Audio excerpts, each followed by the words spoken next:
lucky enough to bring Rachel in.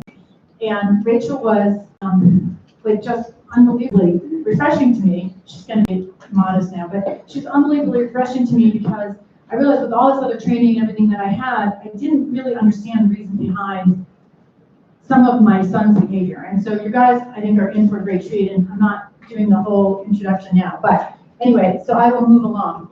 Because executive function is really, in our terms, about getting stuff done. And what we want to share with you a little bit today is about the fact that a lot of times when we ask our students, about their homework, we say, did you start your homework? Did you get your paper done? Well, how are you going to do on that test? But we don't really think about the process piece. And we don't think about how difficult it is and how central planning is in every single thing that kids do. So when kids come into the homework center here, and we tell you this so that hopefully you can mirror this at home, we start with planning, because planning is an initiation process. If you all have a big project and then you have a plan for that project, how much better do you feel? So much better. Then you're like, okay, I can start on step one. And we have that cognitive processes, the executive function maturity to be able to do that, but sometimes the kids don't. And so, we want to really talk in terms of the process, which is what we're going to go through today. And just to kind of hand it over to Lindsay, one of the biggest challenges we see here is writing. And so after we launched the Study Pro, we partnered with the woman who ran the writing and English department at Field, and then has gone to private practice to be a writing coach, and also happens to be a psychologist. Because we felt that with writing, there's such special challenges, sometimes perfectionism, sometimes anxiety, which means you have a hard time getting started.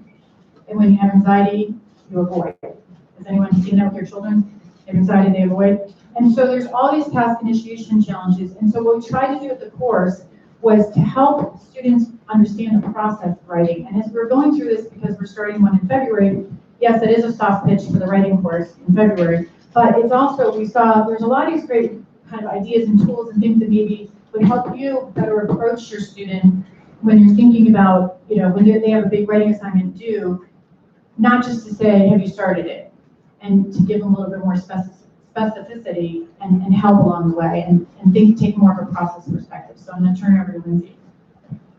So the other reason we were thinking about writing too is it's writing season. I don't know if you've noticed this in any of your students themselves. I will say as the one-on-one coach, one of the one-on-one coaches here, I was saying to Debbie, of my 16 kids I'm seeing right now, 10 of them started research papers last week. And it was like back to back. And it was like, okay, I got to pick a topic back to back to back. It was this first initiation thing. And that's usually what teachers are assigning. They're saying, okay, so we're in world history this year. Now pick a topic that you're passionate about. Oh. So that can be a hard thing to get started with. How do I pick a topic from all of world history? How do I narrow it down? How do I give some perspective? So what we did here is, this is from our writing book, but we wanted to highlight some points of intervention that that parents can actually help and support their students along the way. Because even if you're not a professional writer in your daily career, we all can feel somewhat confident with helping our students with like grammar or spelling. Like that's an easy thing at the end when they're done writing. Oh yeah, I can proof your paper real quick one time over. I do not have that skill, I will be honest with myself, but what we want to say is it can start with writing. There's all these different parts of the process. So it starts in even the pre-writing. Usually when I ask students, like, where do we start with writing? They say, okay, an outline. We have to back it up a little bit. This pre-writing is an important step that we don't want to skip, just generating ideas. And so there's these different examples here that it doesn't always have to look the same way. So I had them on here talking, like just talk to me. Talk to me about what you know about world history. So the other day I had a student who was saying, I go, just tell me every event from world history that comes to your mind. And her eyes like got super buggy. And I go, let's just write them down. Like what comes to your mind? Don't feel pressured to pick a topic right now. And so you can kind of narrow it down from there. The other thing, drawing, just draw what you know. Just get some of your ideas out. Because has anyone ever said, I know what I want to say, but I can't put it into words yet, put it into the writing yet? Don't put that expectation in. Suggest to them, okay, why don't we try something else? Because sometimes when we're asking a question, like Debbie was saying, have you started your homework or have you started your paper? It already puts our kids on the defensive. They already get tense and the shoulders go up and they're saying, Mom, I got this, or Dad, I got this. Don't worry about it. I'm going to do it. I'm going to get started. But if we don't ask that open-end question, like, did you get started? If you ask something like, what do you think would be a better strategy for you? Would it be talking it out to me or would it be drawing? Do you think webbing would be a better strategy for you or do you want to use the whiteboard? If you give some of those options, then it immediately relaxes their shoulders. So they're not as so tense, they're not on the defensive that they're doing something wrong. And then they see you as someone that's there to help, not critique. And so there's some other things, those organizing ideas, using the whiteboard, a graphic organizer, the adding and dropping ideas. Once they have all their ideas, play a little bit of like NCAA tournament bracket challenge. Which would win, this idea or that idea? Cross one off. Okay, now between this idea and that idea, which would you pick? And cross it off. And then when you're narrowing it down, you actually end up with the topic of choice. Instead of that big broad, okay, pick a topic about world history to write about. But the big takeaway I want you to think here, that last step, if we jump in at that last step of proofreading, and then see that the organization way back there was all over the place, that can be really hard, challenging. They're just saying they want that final stamp of approval from you that, hey, this is great, this is good to turn in, you're done, right? So we can kind of see this part of the process, the organizing the ideas, drafting, the editing and revising, and proofreading. It's all part of the process, not just the proofreading at the end. So this is one way that we can eliminate roadblocks. So some of the roadblocks might be that I don't have the information in one place when it comes time to write my paper. So if it's about a book, and we're supposed to be reading the book and retaining the information, because then we're going to write a critical analysis about it, we're going to have an opinion piece, we're having an analytical piece about a book that we read, you can back it up. This is the planning part. So if we have a way of taking notes to concisely and organize our information to refer to when we're writing our paper, this is a great way to prevent that roadblock of, oh, now I need to go back and find it in the book, I need to look it up. I once got into a healthy debate with one of my students. He was saying he did not need to annotate a book. He could remember it all. And it was this like really, really thick book on Steve Jobs, like huge. And he goes, yeah, I remember that one page in this one story about him back when he was before Apple, da-da-da-da. And I go, great, we're gonna put that resource into your paper. What page was it on? And I was like, ooh. Now he had to waste so much time. And I was like, okay, I'm not gonna argue with you, but I'm gonna show you how helpful it is to actually have the page numbers marked as you go versus at the end when it's time to write your paper, right? It's all part of the process of writing. And I just want to mention that this, if you can't read it, on the top it says what's happening and how do you know that? And if you can imagine after every chapter, they wrote what's happening and how do you know that, even if it's with stickies or just a piece of paper you fold into the end of that chapter, it's almost like the paper would be written for them after when it's done, right? And so I was like, wow, that's really cool, a really cool idea and really cool questions to ask. And just my geeky side too, I love graphic organizers that work left to right because that's the way that our brain does. We work left to right because that's the way we read. Sometimes graphic organizers can get too top down. When it was organized in that two column, it can be really helpful for our students. So this is a writing planner that we use here in Study Pro and in the Homework Center. We have copies here if anybody's interested in taking some home today. But this is just a way to back it up and start with the planning process. Like, what is the assignment? What are the materials I'm going to need? What is the due date? And then on this column over here, you'll see the due date. And my favorite part of this is this adjust date.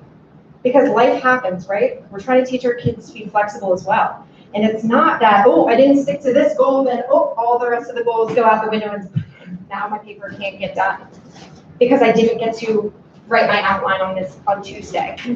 Right? So there's that adjust piece in there, and then there's that done to check it off. We actually have this laminated as well because having a whiteboard, having something that you write on with an expo marker doesn't feel as permanent, and then it's helpful to say you can make adjustments. You're not committing this forever and ever and ever. This is not a legally binding contract that you are signing your life away when you plan. Some of the students look at us like that when we're asking them to put dates on a calendar, they're like, then you're gonna hold this to me no matter what, and I'm gonna get in trouble if I didn't stick to this schedule. Gosh, did anyone have a boss like that ever in their life? That's not helpful, right? We want to say that we have to teach them how to make adjustments. So this is a great strategy on how parents can help too. That I'm not telling you what to do, but I'm giving you a tool that can help you plan. And another one of our favorite tools here.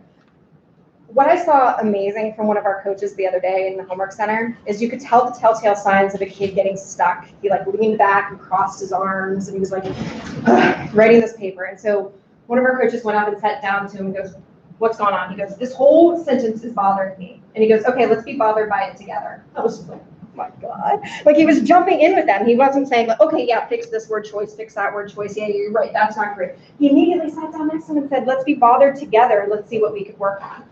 I'm holding the mic and then I always forget actually. So this is a great resource to use that just helps them with sentence structure. That's just when you're feeling stuck, when you start to see those signs of, I can't get my ideas out. I know what I want to say. I even have the content piece that I want to say, but I just don't know how to put it into words yet. It doesn't flow as the writing process. Sometimes it's clunky and it's ugly. So these kind of resources, this is one that just says, X states quote. So we know that when we're writing papers, we have to introduce quotes and introduce resources, and we have to introduce evidence all the time. And even in the rubric that your students might be getting, it might say, must have 5 sources, it must have 5 in-text sources. But we're not always teaching them exactly what that could look like. Or it always says the same thing.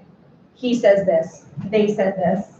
So this just has some variety to give them some idea generating thing that, again, you're not telling them what to write, but they have a resource to turn to instead of saying, oh, nope, I'm gonna get stuck, it's bothering me, and I'm done. So turn them to use something of a resource can be really helpful that parents can do as well. And this is from, if you can't see this, a book called They Say, I Say, and you can order this. I also want to say, that, to reiterate what Lindsay said about the graphic organizer, we have them here, we'll sit them on the table for afterwards. And we even have a laminator, so if you guys really want us to, we'll laminate it for you. And if anybody wants any of these resources, you can just stop by after or email info@thestudypro, and we're happy to share them with you. They're all out of the writing book that we use. And we do have classes starting February 23rd, they're on Sundays, and then we offer this course all summer. So again, it's really about the process of writing and helping students gain a sense of where they're stuck, because writing isn't just one thing. And so that's something that we think is really important. Starting next Thursday, for anyone who has high school students, we do have Dr. Andrea Brenner coming in and holding a workshop for high school parents to talk about how to make sure that we feel confident, that we can help them best to be prepared for college. And then the other thing we're going to mention before we introduce Rachel is that she is holding a parent group that is going to start on February 27th, which is next Friday, right? Oh, it starts on the 21st? Okay, sorry, I knew it was next Friday, which is not the 27th, so I apologize for that. Anyway, and so if you like what she has to say today, we'll be here afterwards in case you want to sign up. And then with that, I'm going to go ahead and introduce Rachel. I will only say that listen for the word yuck, which you'll hear a lot, and also the phrase deposits and withdrawals, because that worked really well in my house. So my dear friend Rachel Bailey, thank you very much. Thank you. Thank you. I'm actually not going to be talking as much about yuck withdrawal deposits today, but it will definitely come up because I'm talking about a slightly different topic than discipline. That comes up a lot with discipline and with resilience, but I'm going to talk to you today about, do we have money? Yeah. I think she put it on.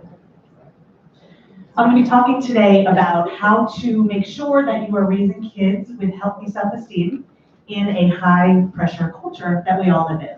So the way today is going to work is I'll tell you a little bit more about my professional background, and then I'm going to have a conversation with you about what you're seeing in your kids.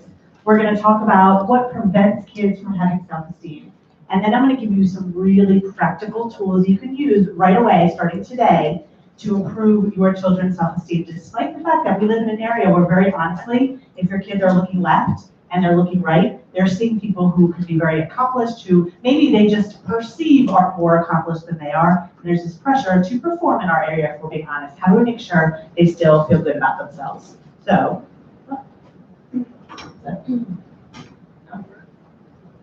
there we go. Okay. So just to tell you a little bit about myself, I am, most importantly to me anyway, I'm a mom. I have 2 daughters who are 7 and 9 years old. They're in 1st and 4th grade. This is an old picture of them.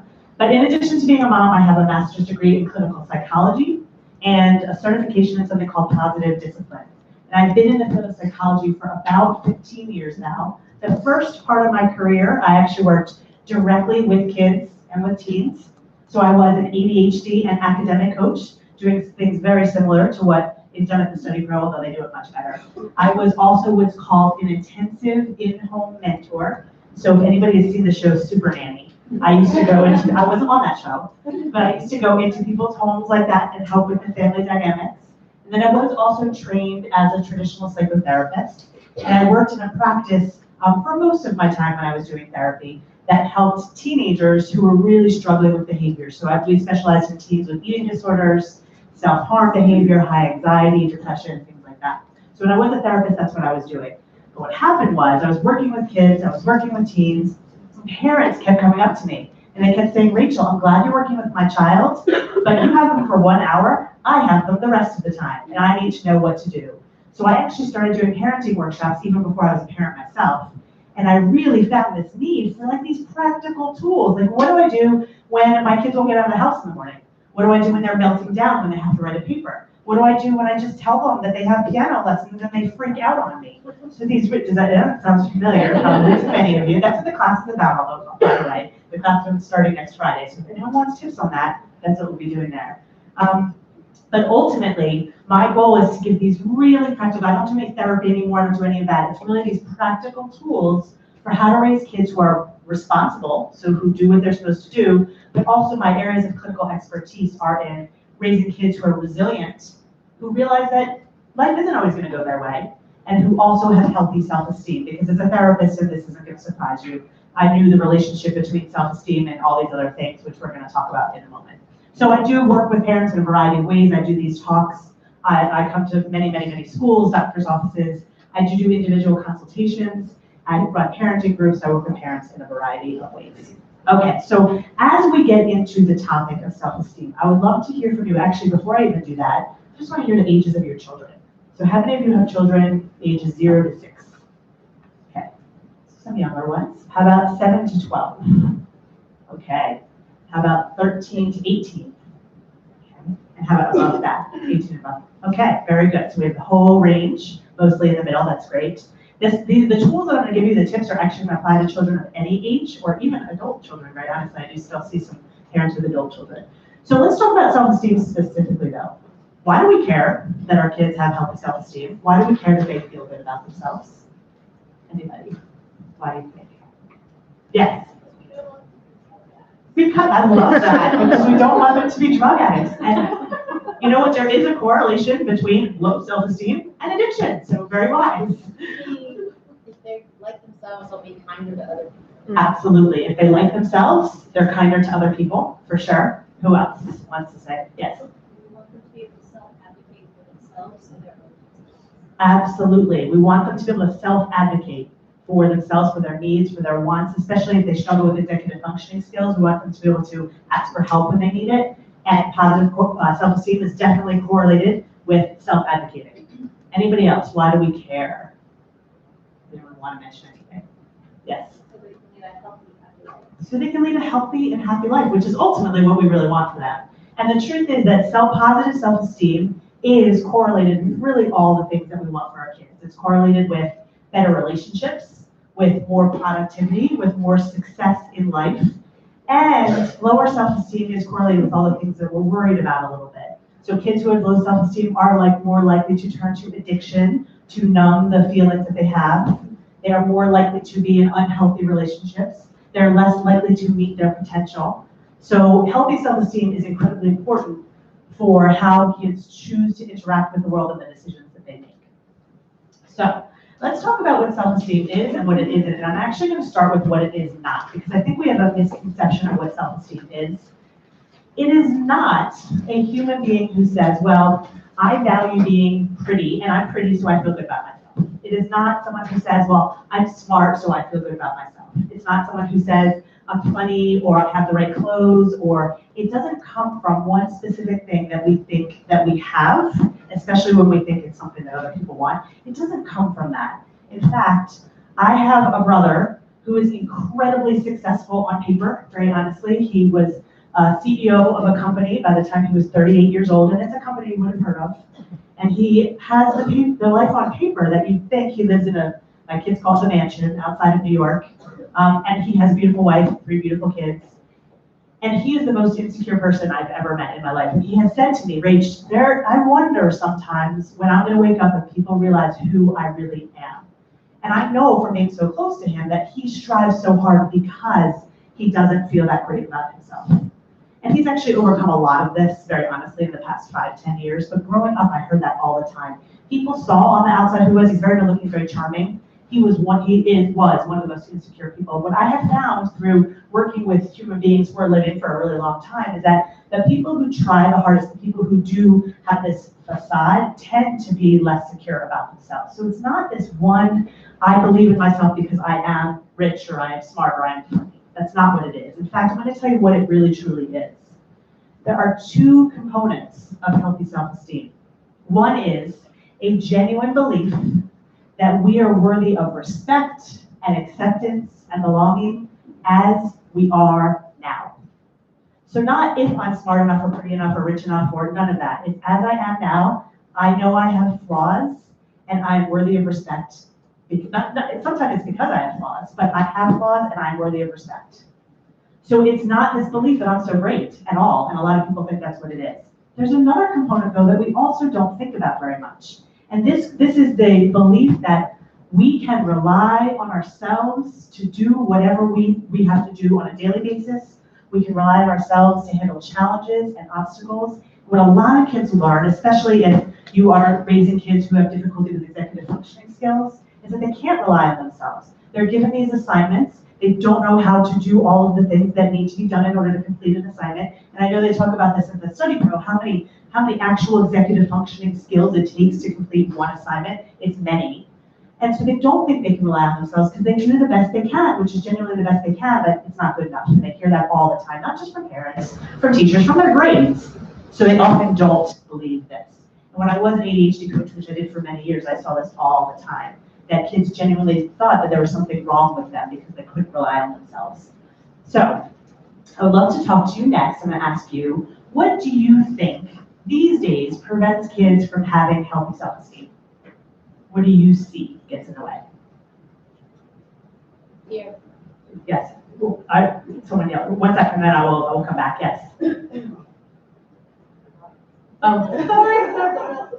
Okay. When someone said something up here, say it a little louder. Peer pressure. Peer pressure, absolutely. The pressure they're getting from their peers, yes. Expectations of themselves and that they think others have them. Absolutely. Expectations, and that goes back to the peer pressure a little bit, the expectations they have of themselves. And I heard this a lot as a therapist, I will tell you. They weren't coming and saying, my parents are so hard on me. A lot of them have these expectations for themselves, and often it's because their friends are talking about what grade did you get, what classes are you taking. So yeah, the expectations of themselves that others have of them. Yes? Social media. Social media. Social media is all these messages of why you are not good enough, why you're not in the right place. Because even if you're at one party, you're not at that party, and look at how much fun they're all having. And you didn't get as many likes as that person got. It's absolutely, social media plays such a negative role in self-esteem, absolutely. Okay, other hands that I saw. Yes, right there. Lack of independence. Lack of Lack of independence. ability to try and do things on their own without a scheduled life. Absolutely. Lack of independence. Their lives are extremely scheduled. We as parents, and I will include myself in this, there's no judgment, we do a lot of saving of our kids. We schedule their lives, we save them, we make sure they don't handle discomfort. So remember, one piece of this is believing in myself, but if we're not even able to handle discomfort and do things on our own, we don't believe in ourselves. So I absolutely agree with that. What else? Yes. Perfectionism. Perfectionism, which is actually a sign of anxiety. I don't know how many of you know that. It is a symptom of anxiety. And this belief that I'm not perfect, so I'm not enough. And if I don't do it perfectly, then no one's gonna like it. Absolutely. Perfectionism is actually an armor because people who are perfect don't want people to see what's underneath that armor of perfectionism. Yes? When they only experience positive reinforcement. Yes, when they're only experiencing positive reinforcement. We heard about that whole fiasco of giving everyone a trophy and telling kids how great they are. And then, we see millennials who have a bad rap, I think, that they think that everything they do is great. And that's not true self-esteem. Absolutely. So remember, self-esteem comes from, I am enough, even if I'm not great all the time. Absolutely. Anybody else want to mention? I'll take one more just for sake of time. Anyone want to mention? Yes.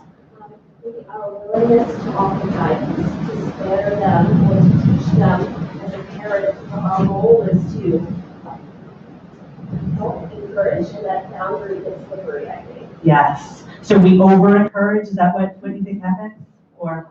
Yeah, over-encourage, not so much the do it as much as there's a way to do it. We can learn from you and others how to So we try to tell them how to do things. Yeah, that could absolutely affect them, because remember, they just start to rely on themselves, and if we're telling them that too much, they're not relying on themselves. Absolutely. So let me just go through what I have seen. It overlaps with a lot of what you said already. The way kids are treated by us, for sure, and I'm going to talk to you about that because really, that's the only thing you can control, and I'm going to give you some really clear tips about what you can do differently, but also by their peers, by social media. We didn't talk yet about the traditional media, which we all grew up with. If you think about it, the role of traditional media, advertising, things like that, it's a lot of really smart people who are getting paid a lot of money to make your kids feel bad. If they don't feel bad, they won't buy the product. So they tell them how things are supposed to be and that whatever you have is not good enough. So they're getting a lot of messages that they're not enough based on how they're treated. The standards that they are held to. I say this whenever I give this talk, I ask, and I'm not going to ask anyone to raise their hand, so I just want you to think about this in your mind. If you went to college, where did you go to college? Could you still get in?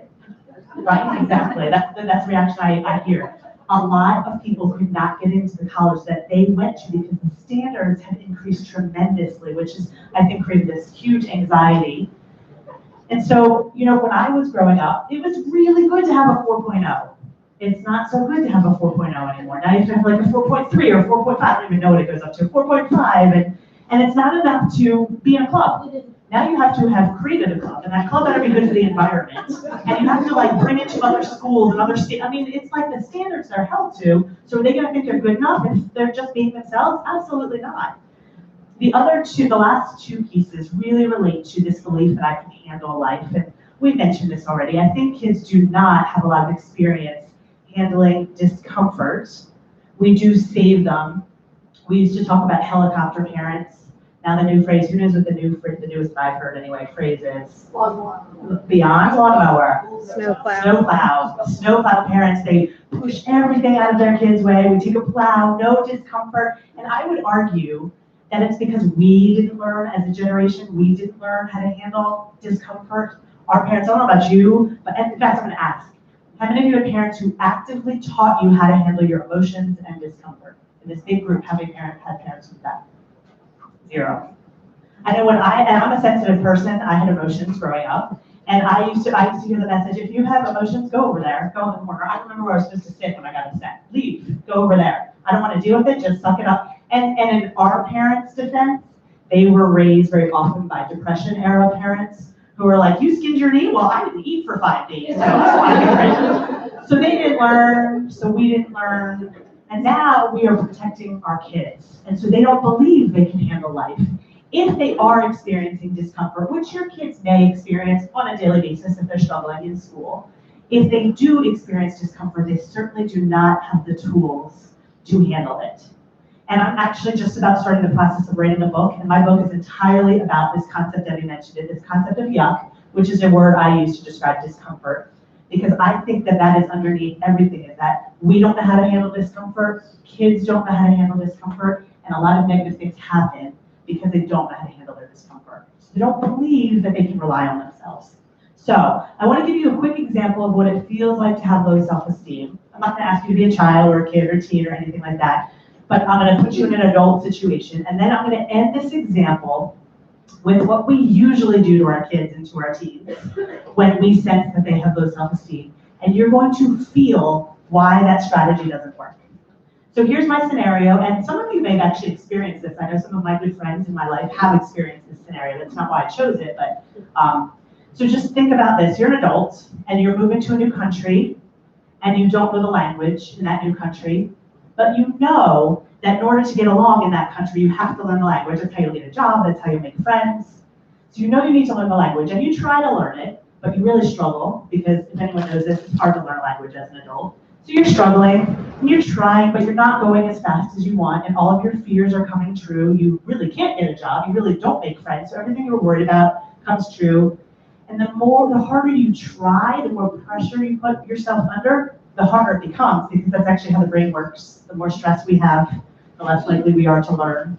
So you're in this situation where all of these things are coming true that you were afraid of. You're not able to dig yourself out of this hole, and you feel really awful because you're not connecting, and you don't feel like you can contribute to society.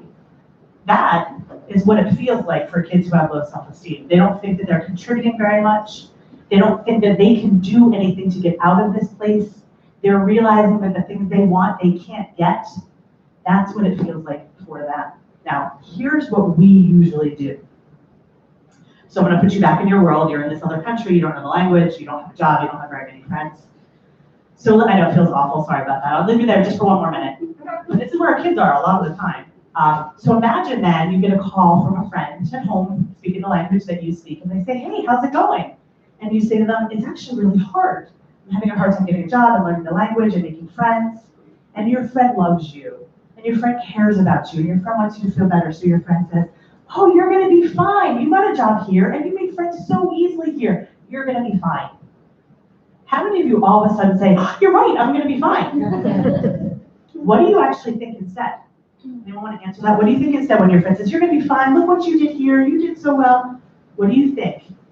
Nobody understands. Nobody understands me. That is probably the battle cry of adolescence. And you know what, they're not wrong, because we don't understand them, because we're so worried about making ourselves feel better because we don't like to see our kids hurt. Nobody understands me. Did anybody else think anything else? Just curious. She doesn't know what I'm going through. Ever heard your kids say that? You don't know what I'm going through? And they're not wrong. We don't know what they're going through. I'm angry. I'm angry. Absolutely not. You didn't make me feel better. You made me angry. Have any of you seen that in your kids when we try to cheer them up? What makes people feel better about themselves is not telling them that they're wrong or that they shouldn't feel that way. So if your child says, they're smarter than I am, what we usually say is, no, they're not. Look, you're so good at math. You're so good at this. We just tell them their feelings are wrong. And it doesn't work. So I'm going to tell you what to do today instead. I'm going to give you 5 tips. These are all specific tools you can take away right away. Tool number 1.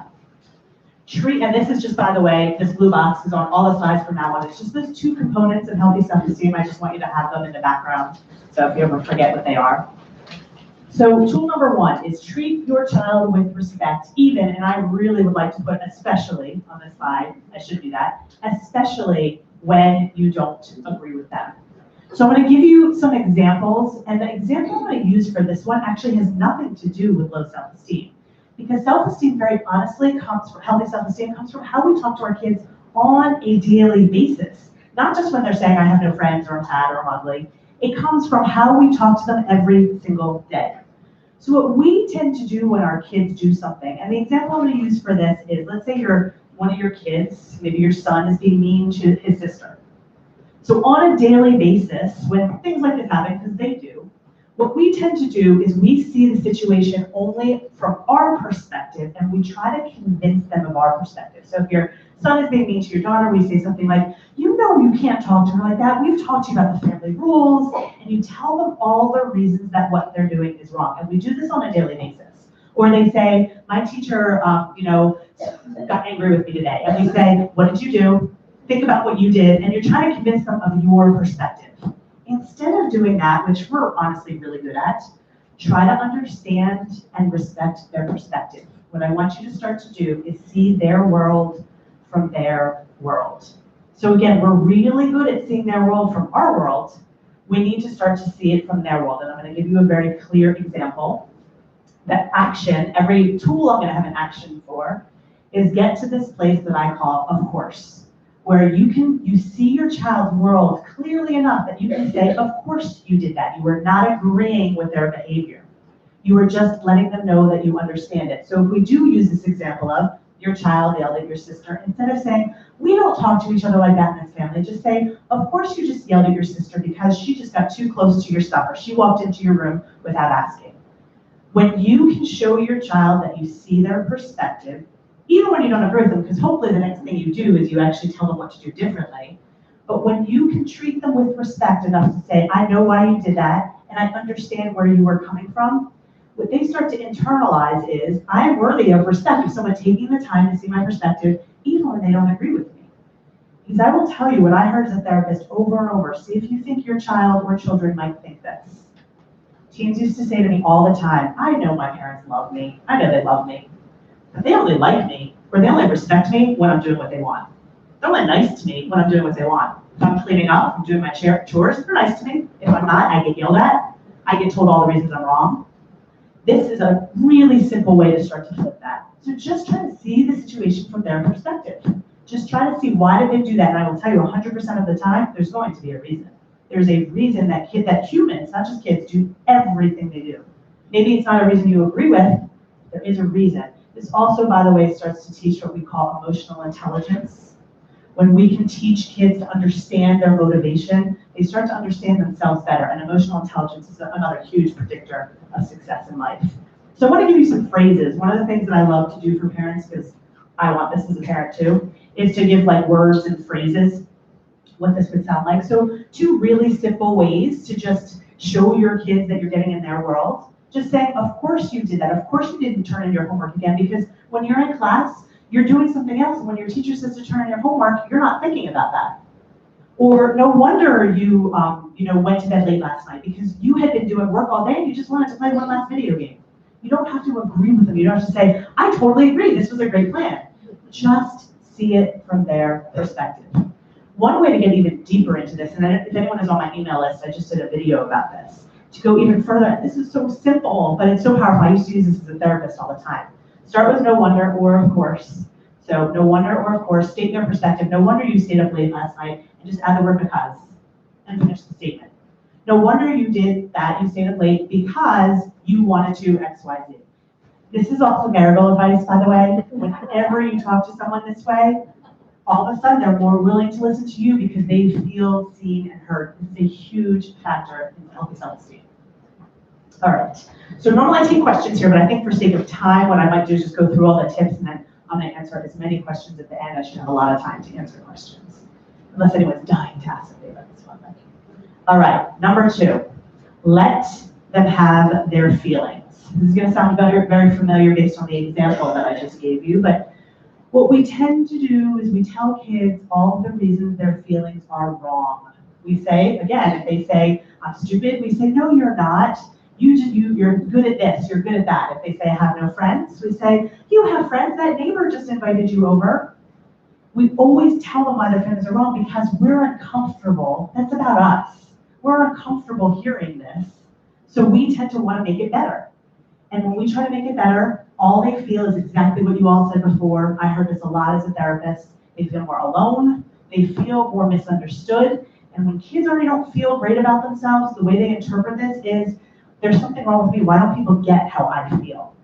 So instead of telling them all the reasons they're wrong, just listen. Let them know they're not alone. Just be there. You do not have to use so many words. In fact, stop using so many words. You don't have to cheer them up. Because ultimately, what helps humans feel better about themselves is connection, it's understanding. I mean, think about this from your perspective. When you are feeling like out of control, or you're feeling like people, just life is really hard, just having someone listen and just be there without trying to fix it or judge you or tell you what you should do. Again, this is marriage advice. Anybody, if your spouse is talking and telling you all the things that went wrong in their day, you don't have to fix it for them, just listen.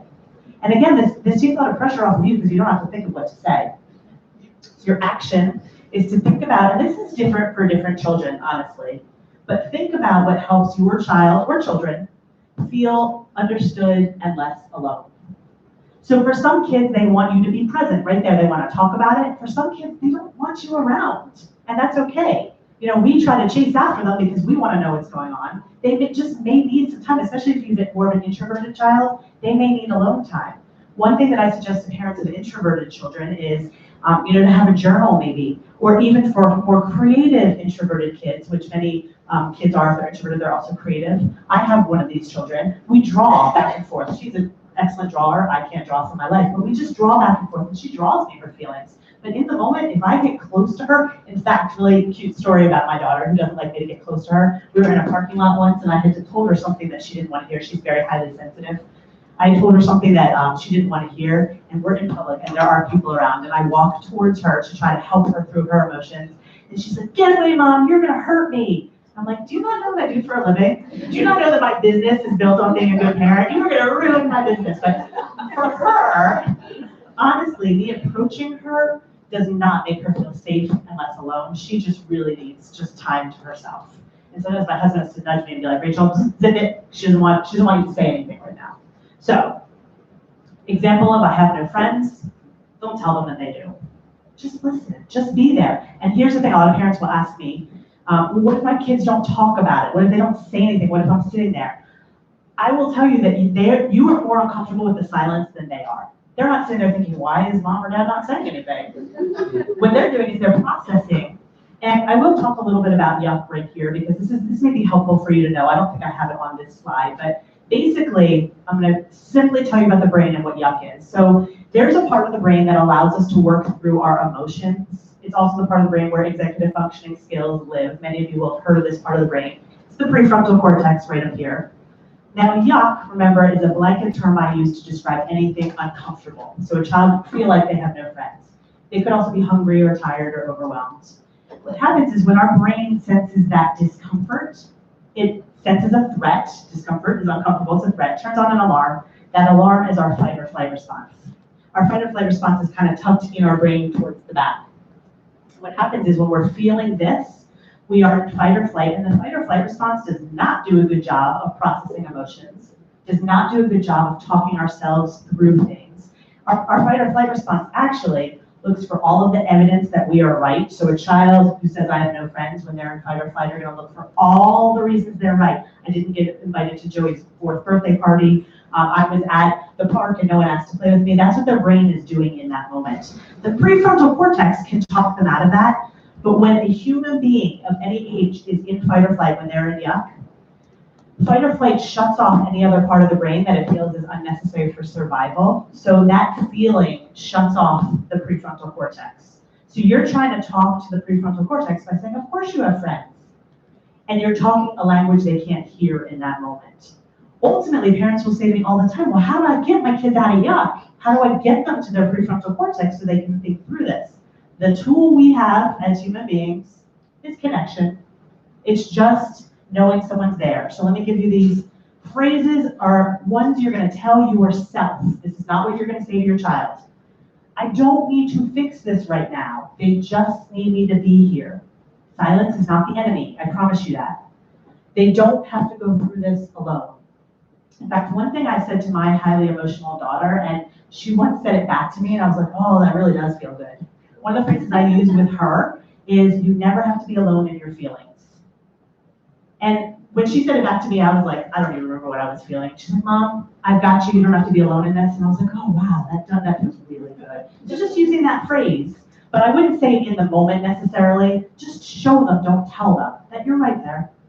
When they learn that you can handle their feelings, they learn that they can handle their feelings. Often we respond so huge to their feelings that they feel like it's a bigger deal than it actually is because of our response. That's a whole other training. But, okay, any questions about this? Any burning questions? Okay, so we have 2, so I'll try to get through those. Otherwise, hold until the end, but I will do those too. Is it burning about this right now? Yeah, just real quick. Yes. So what about if a child is extremely explosive and reactive? Yes. And you're like, "I'm sorry, Yes, so if they're explosive, that's what I call, so there are 3 things that human beings do with yuck, by the way. One is they turn it out. Yuck turned out is exactly what you described. It's explosions, it's disrespect, it's defiance. What I'm talking about here, this is what I call yuck turned in. Yuck turned in is I have no friends, no one likes me. The 3rd thing, by the way, that human beings do with yuck is we numb it. That's where the addiction comes in. We have so much yuck, we end up numbing it.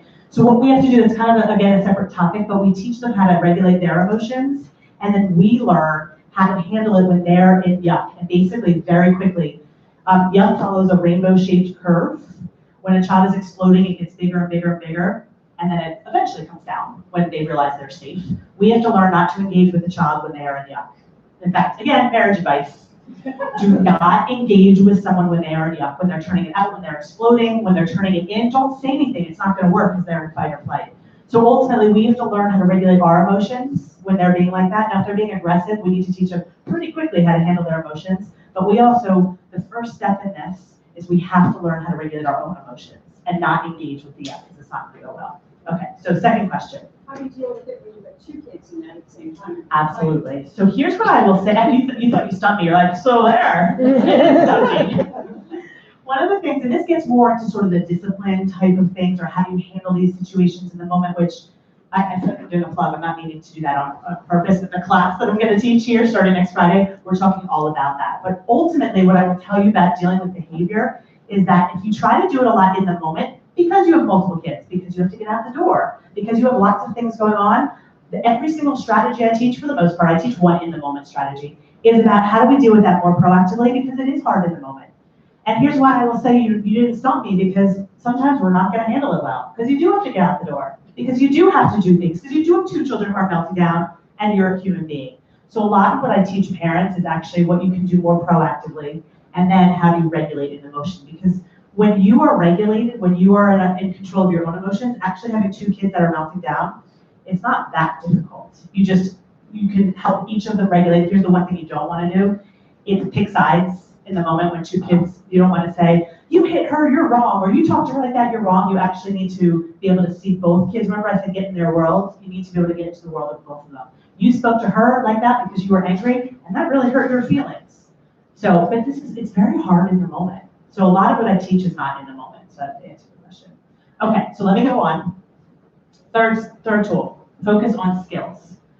So what usually happens for me is parents, or at least when I was a therapist, this happened a lot, parents would come to me, now they know not to ask this question because they probably heard me speak, but they would come to me and they'd say, Rachel, my child is addicted to electronics, or my child has all this disrespect or anger. I've tried all these punishments, but clearly there's one I'm missing. What punishment can you come up with? Like, be creative here. And here's what I will say, is that try and find the best punishment. Punishment is an external motivator. We want kids to feel good about themselves. So instead of trying to find the best punishment, what I always suggest is trying to identify what skills your child is missing and teach them those skills. And here's what I will tell you, whatever, you can give me the most negative behavior in the world, aggression, where someone is truly mean or hurtful to someone else, whatever the behavior is, or they're not getting their shoes on, or they're not doing this, or they're not doing that, 100% of the time there is a reason. And very often the reason for their behavior is because they're missing a skill. And you all know this. Most audiences that I talk to do not know this, but a huge reason that kids are not doing their homework is because they're missing the executive functioning skills to be able to do their homework. So a parent will come to me and say they keep not turning in their homework. What punishment? What should I take away? I've taken away their phone, I've taken away everything.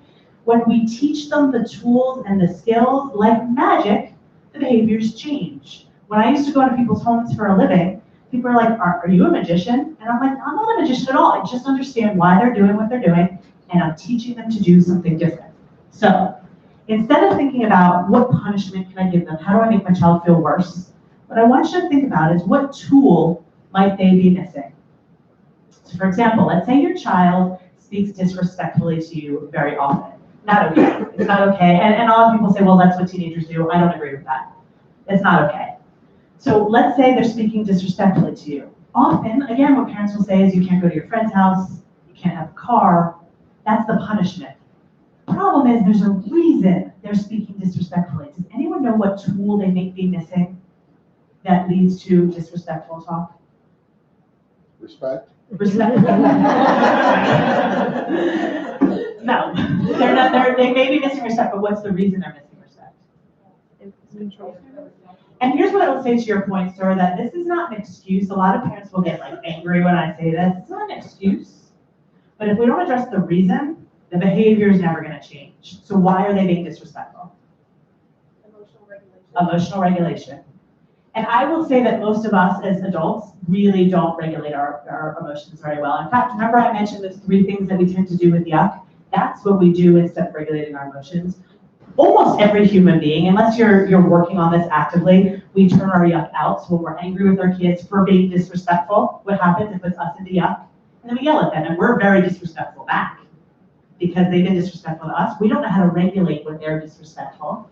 So, or we turn it in, or we numb. So ultimately, this is again the magic. It's not magic. When you teach a child how to hear the message, no, you can't go to your friend's house, or you have piano lessons, or we have to go to grandma's birthday party, so you can't go to your friend's party. When you teach them how to hear that news and regulate their emotions, disrespect is gone. It's not there, but they're missing that tool. And this is not an excuse. I would never say, in fact, when I talk about discipline, one of the first things I talk about with discipline is you have to be firm. If you let your kids get away with disrespect, they will be disrespectful. So you have to be firm. It's not an excuse, but when we teach our kids, not only do they behave differently, they feel better about themselves because they know they can be in situations where later in life, their boss says to them, hey, we just changed the due date of the project, and they can handle that without freaking out or melting down. So that's a tool. So what I want you to think again is instead of how can I make them feel bad, what do they need to be successful? And I want you to always assume this. This is very hard, but it is very true. Kids do well when they can. And if your child is not doing well, if they're being disrespectful, if they're turning their young out, if they are being aggressive, they're being mean to their brother or sister, they're having trouble, they're being mean to themselves, they're saying, I don't like myself, they don't want to be in that situation. So when they have the tools to do better, they do better.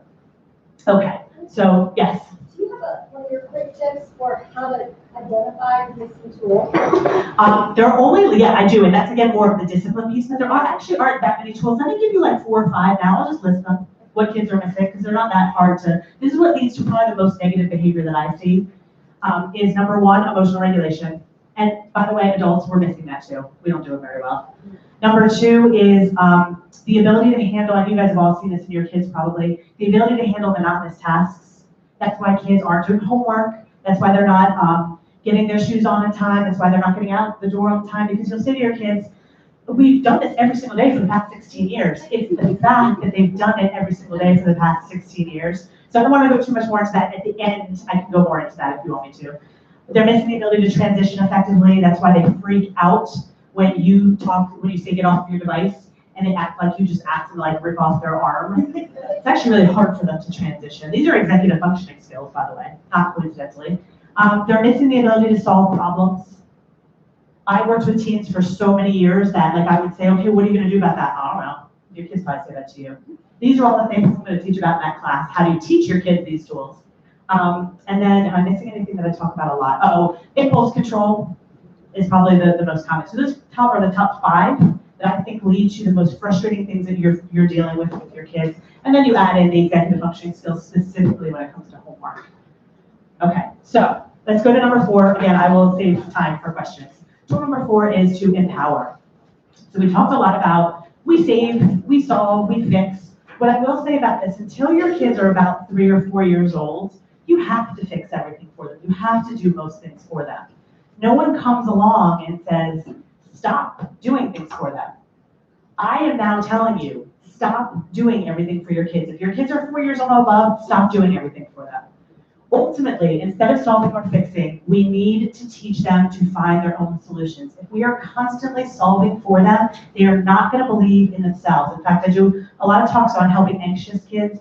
And one of the biggest things I say if your kids are anxious is you actually, let's say you do solve their problems and you come up with the best solution in the world. Maybe they're struggling with a friend and you say, okay, tomorrow, say this to your friend. And they go and they say it to their friend and it works really well and you're like high-fiving, everything is awesome. What you've taught your child is that they now have to depend on you. And if you're not around, they're not gonna be able to handle it.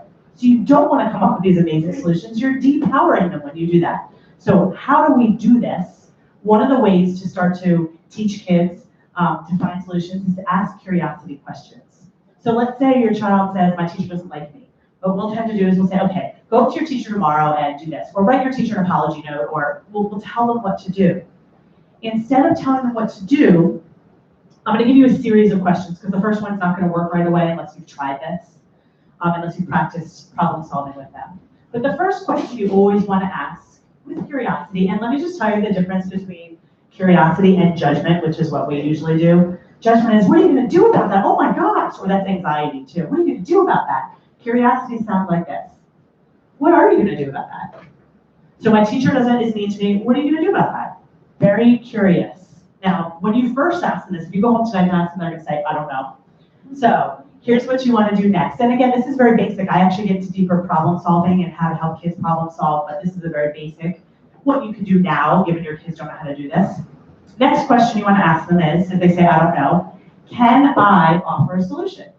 That's a very empowering question, because then they get to choose whether they can say yes or no. And if they say no, they weren't going to listen to you anyway. So you've saved yourself the breath. The truth is, if they say no, they're still in yuck. That's why they say no. Or if they say no, what would have happened if you hadn't asked this question was you would have said, okay, do this tomorrow. And they would have said, that won't work. I've tried that. Have you guys heard that response? That won't work. Nope, but then no solution's going to work. That's actually their yuck brain saying, no, danger, don't try that. So that's why you say, can I offer you a solution? Your kids actually won't say yes until they're in a place where they can access that prefrontal cortex, which is where problem solving lives anyway. So here's how you empower them without giving them the solution. One phrase you could use, it could be something like, well, I'm going to tell you what I would do, but I'm not 16 or 8 or however old your child is, and I don't know how this is going to work for you, so what would you need to do to change it? Or another thing I used to say to teens a lot was, I had a really stupid idea, and I would tell them my stupid idea, and I would tell them to tell me all the reasons that wouldn't work. And when I heard them and listened to them, and then I would say, well, what tweaks would you have to make? Because I thought about all the stupid things, and kids like to tell you what to do and how stupid you are. You probably all know that already. Once they've got that out of their system, they're much more likely to come up with a solution, especially if they're in that prefrontal cortex because you understand them and get them. They're much more likely to problem solve because the truth is kids don't want to be struggling. They don't want to be struggling. They do want to find solutions, but they don't want you telling them what to do. And I don't care if your child is 4 or 14 or 24, they don't want you telling them what to do anymore. So help them find the solutions. All right, I want to get to one last tool, and then after this I'm going to get to questions. But this one's really important. So what we tend to do, because I don't know about you, but I'm this parent. I'm busy. I have a lot going on. I run a business. I have kids. I have a lot of obligations. So do all of you. We're all in the same boat. So what we tend to do a lot of is we give kids what they want, not what they need. We buy them things. We take them on great vacations. We change our boundaries, things that they want. We praise them. We compliment them. Those are sort of quick things that we think are going to make them happy or going to make them feel good. Sometimes we even guess what's going to make them feel good about themselves. But we generally focus on things that they want. And what that leads to eventually is either a child who's very entitled or a child who doesn't really believe that, they don't really feel good about themselves because they're constantly getting what they want. There's no challenge and there's no obstacle and they don't really believe in themselves. So what I want you to do instead is focus on what I call emotional needs. This is where the withdrawals and deposits, Debbie mentioned this in the beginning. This is where the withdrawals and deposits come in. So what I want you to do instead is focus on their needs. And I'm going to talk to you about the difference between wants and needs. And I will tell you that these emotional needs, there are 5 of them. I wrote lots of papers in graduate school when I was working on my PhD about self-esteem. This is basically the core of self-esteem, these 5 emotional needs.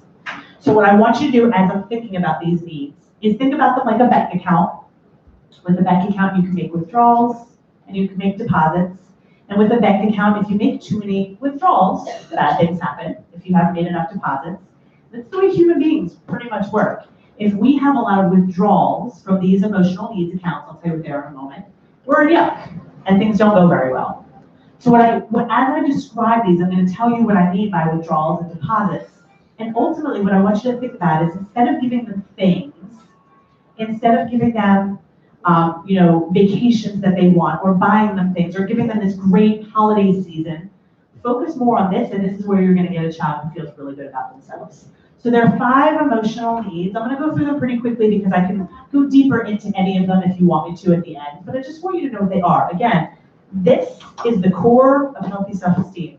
The 4 tools I've given you until now actually are deposits into these. So 5 emotional needs. Number 1, connection. Every human being needs to feel a sense of belonging and acceptance. And we're basically wired this way. It's part of our DNA. Because a whole long time ago, if we hadn't been part of a tribe, we would have died. So it got baked into our DNA. We need to feel connected. Examples of withdrawals. If your child feels like they don't belong, maybe